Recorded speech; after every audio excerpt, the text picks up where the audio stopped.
Мына пирогты бір жасап үйреніп алсаңыз, балапандарыңыз қайта-қайта жасап беруіңізді сұрайды. Оқырмандарым, бүгін сіздермен творожный пирог жасаймыз. Бөлме температурасында еріген сармайға құм-шекер, жұмыртқа қосып жақсылап араластырамыз. Үстінен құм қопсытқышы қосылған ұнды салып, араластырып қамыр жасап аламыз.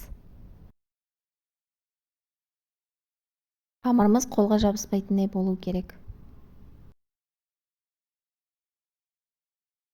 Жасаған қамырымыздың бетін жауып қойып, ішіне салатын начинкасын дайындаймыз. Творогқа құм-шекер, жұмыртқа, крахмал, сметана, сливки қосып, массамыз біркелкі болғанша жақсылап араластырамыз.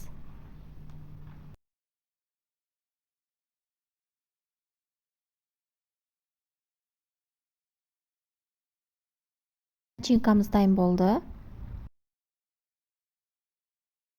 Енді қамырымызды жайып, форманың ішіне салып аламыз.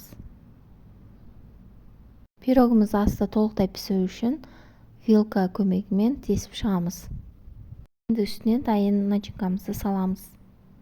Пирогтың бетіне қалауларыңызға көре жеміс-жидектерді қойып сәндеп шығуыңызға болады. Менде алма бар екен, алманы осылай теркадан өткізіп, сәндеп, бір лимонның цедрасыны теркадан өткізіп, әдемілеп лимонның суынан құйып жібердім.